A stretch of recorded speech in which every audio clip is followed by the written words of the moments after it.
Olá, turma do segundo ano da Escola Estadual de Montalvânia. Estamos aqui para ministrar uma aula para vocês sobre o terceiro capítulo do livro didático, Filosofando, Introdução à Filosofia, onde trata-se de natureza e cultura. Vamos iniciar falando de alguns conceitos que são muito importantes para vocês. Antropologia, que é a ciência do homem no sentido mais lato, que engloba origens, evolução, desenvolvimento físico, material e cultural, fisiologia, psicologia, características raciais, costumes sociais e crenças. Temos também cultura, que é um termo bastante explorado pela antropologia, mas o que nos interessa aqui é saber que a cultura corresponde a um conjunto de hábitos, crenças e conhecimento de um povo ou um determinado grupo artístico. Quer dizer, literário, dramatúrgico, musical, derivado das artes plásticas, que cultiva, de algum modo, um padrão estético semelhante. Temos também o conceito de absurdismo, que em filosofia, o absurdismo se refere a um conflito entre a tendência humana de buscar significado inerente à vida e a inabilidade humana para encontrá-lo em um universo sem propósito, sem significado ou caótico e irracional. Temos também o conceito de darwinismo. Quando se fala em darwinismo, já lembra só de Darwin, que é o filósofo Darwin, que é um termo prático que se refere aos estudos desenvolvidos por Darwin, que surgiu no século XIX e no final do século XIX até o início do século XX, para explicar a evolução da sociedade humana, se baseando na teoria da evolução dos seres vivos e a prática própria da organização da vida no planeta. Bom, vamos dar início agora à nossa aula falando sobre o capítulo 3 do livro didático de vocês. Aqui no fundo vocês estão vendo duas imagens, à minha esquerda a palma da mão, que foi encontrado na gruta de Merlin, de Pichir Merlin, na França, há mais de 15 mil anos, e do outro lado tem aqui as pegadas de Neil Armstrong, astronauta que pisou na Lua em 1969. Agora vamos começar o nosso capítulo, falando inicialmente que em 1920 foram encontradas na Índia duas meninas chamadas de meninas lobas que cresceram entre lobos.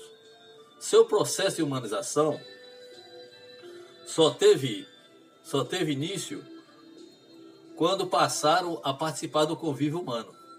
O fato notável também ocorreu nos Estados Unidos com Ellen Keller em 1880 a 1968, nascida cega e surda e que, portanto, não aprendera a falar. Mas mais tarde, com o tempo, aprendeu a falar e a ler e escrever. Tornou-se escritora e conferencista conhecida mundialmente. Seria a linguagem o elemento que caracterizou fundamentalmente a cultura humana e que distingue o ser humano do animal. Então, Ellen Keller, duas histórias bastante importantes, a de Ellen Keller e das duas meninas lobas. O comportamento animal muitas vezes nos surpreende com a semelhança entre os homens e os animais, principalmente com aqueles que se encontram nos níveis mais altos da escala zodíaca de desenvolvimento, como macacos e cães. Tal como eles, temos inteligências, demonstramos amor e ódio, sentimos prazer, dor e sofrimento, expressamos alegria, tristeza e desejos, além de tantas outras características comuns que descobrimos no convívio com esses animais. A ação por instinto tem os animais que agem por instintos. Nos níveis mais baixos da escala zodíaca, tais como os insetos, agem principalmente por reflexos e instintos.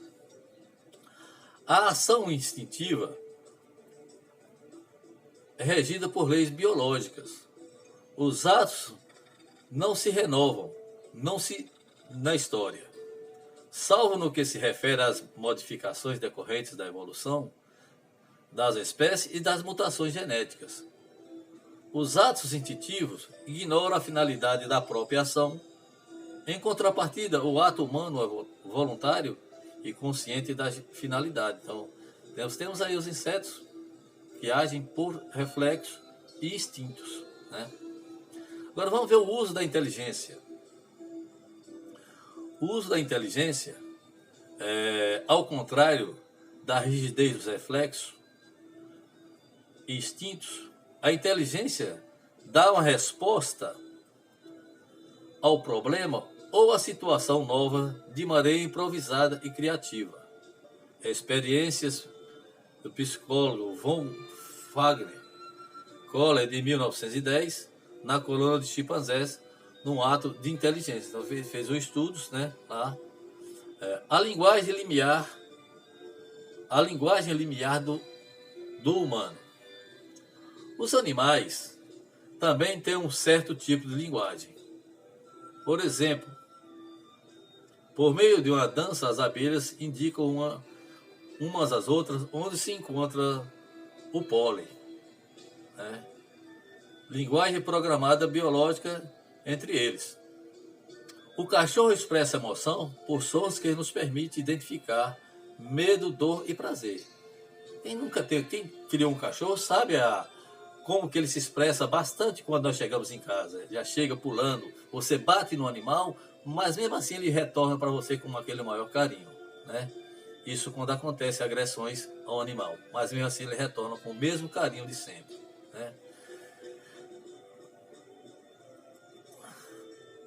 O cão rosna por instinto, mas entende seu dono pela inteligência, mediante aprendizado por reflexo condicionado, né? Chimpanzés, linguagem rudimentar que não alcança o nível da elaboração simbólica de que somos capazes, né? Então, a gente vê que também os macacos são bastante inteligentes, né, quanto aos cães, né? Eles reconhecem o seu próprio dono, né? Então eles são bastante inteligentes. O agir humano e a cultura. A linguagem humana, como forma abstrata, é pela palavra que nos situamos no tempo para lembrar o que ocorreu no passado.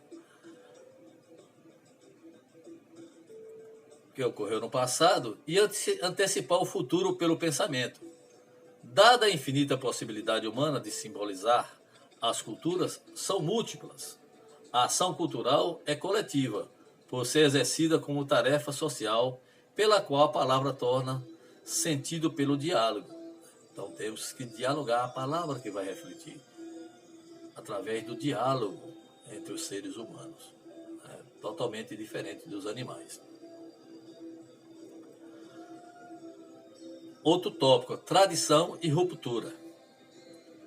O mundo cultural é um sistema de significados já estabelecidos por outros, de modo que, ao nascer, a criança encontra-se diante de valores já dados o idioma, né, a maneira de se alimentar, né, tom de voz, conversa, né? Isso a criança já nasce com isso, tá?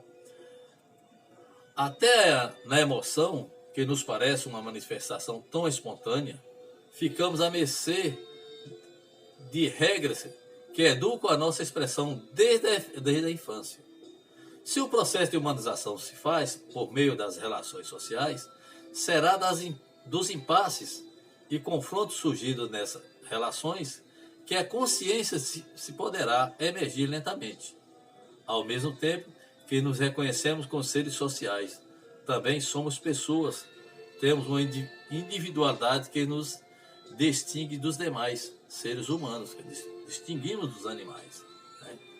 Então nós não somos iguais aos animais, só pensamos e temos inteligência, né? Totalmente diferente dos animais.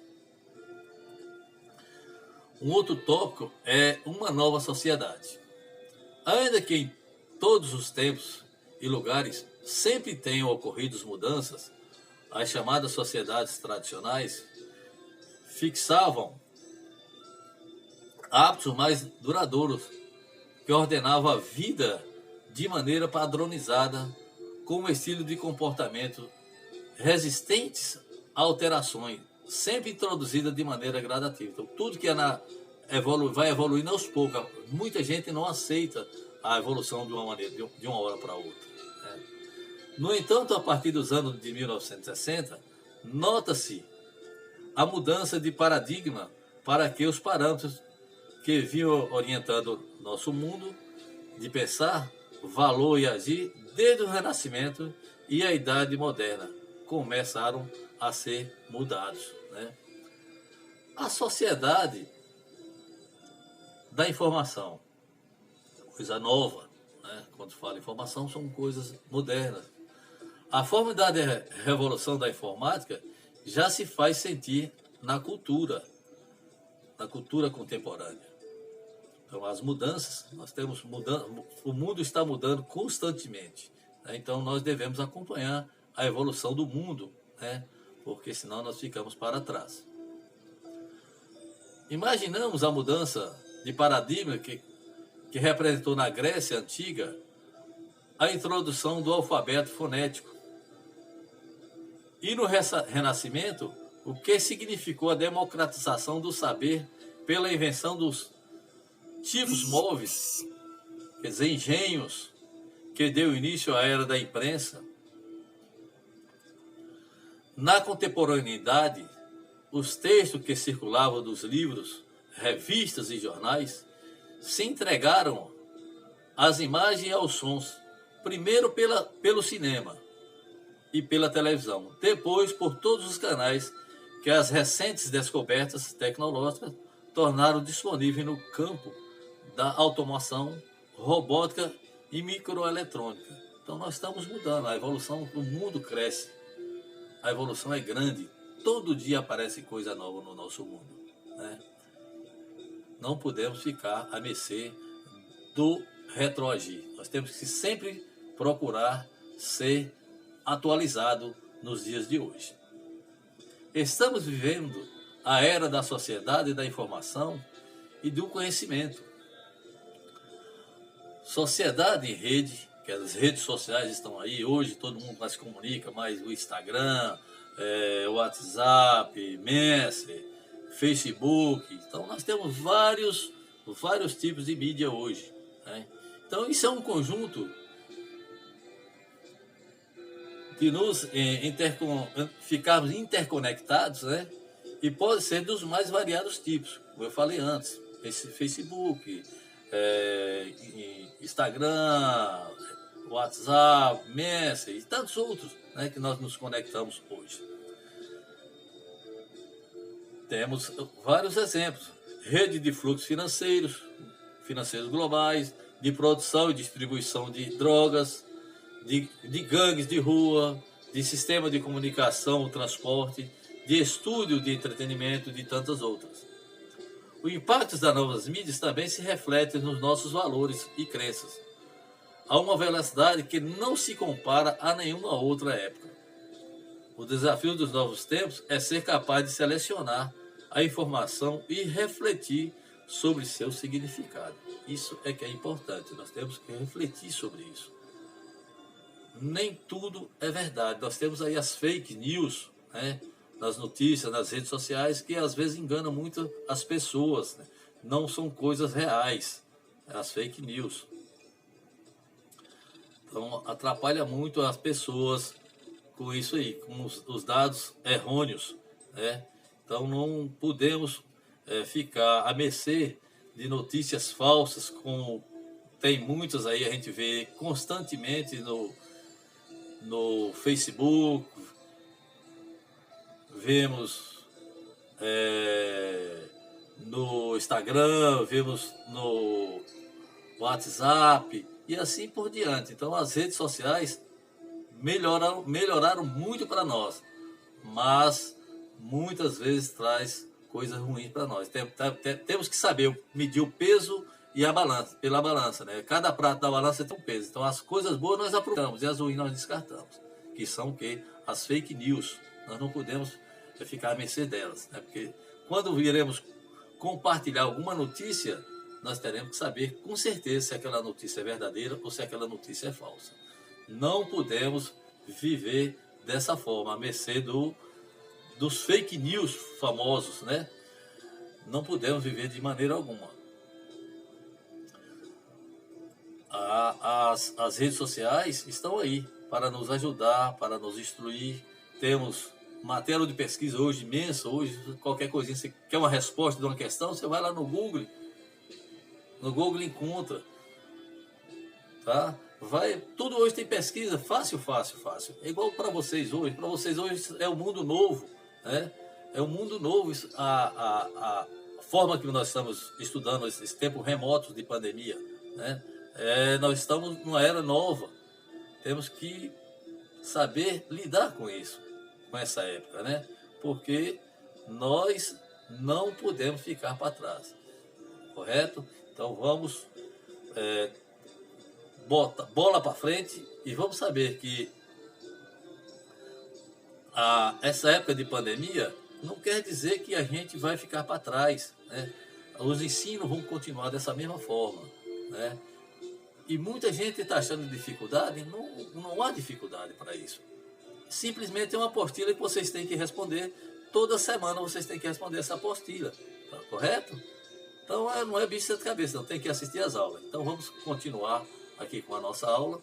As orientações já vieram, né? Já vieram as orientações. Então vamos lá. Nós temos também o momento, a tradição e a ruptura. No mundo cultural,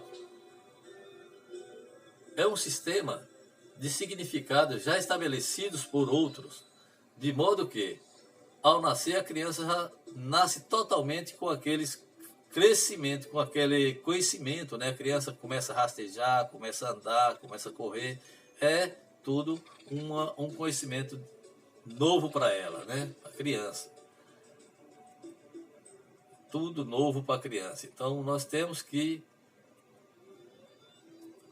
ver esse conceito para nós, como que vai ser futuramente, né?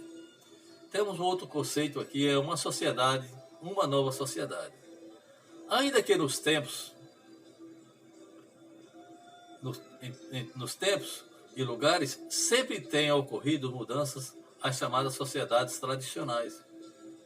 Fixavam hábitos mais duradouros que ordenavam a vida de maneira padronizada, com estilos de comportamento resistentes à interação, sempre introduzido de maneira gradativa. Que já falamos antes, né? É a mudança, né?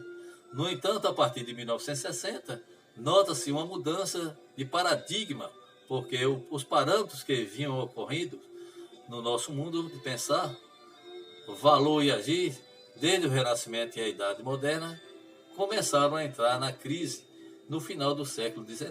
Então, as coisas foram mudando. A sociedade cada vez mais vai mudando, e nós temos que acompanhar. Não podemos ficar para trás. Então, isso aí. É por isso que nós temos a tecnologia, as mudanças, né? A mudança na informação, as mudanças com as redes sociais que a gente vê hoje, que abrange rapidamente as pessoas, chegam, você dá um pequeno clique, você já está bem longe, né? O que você falou aqui, com um pequeno clique o mundo todo já está sabendo. Então vamos pensar bastante nisso aí, nas redes sociais, nas mudanças, que são as informações, a sociedade da informação. Imaginamos a mudança aí na Grécia naquela época, como é que foi, né? Com a chegada dos engenhos, como que foi. Então, naquela época também era muita novidade, né? Não era tudo normal para eles, né? Então tudo era normal, tudo para eles era novidade, né? E já para nós hoje, nós temos muito desafio ainda para seguir para frente, né? Com a modernidade, com o passar do tempo, né?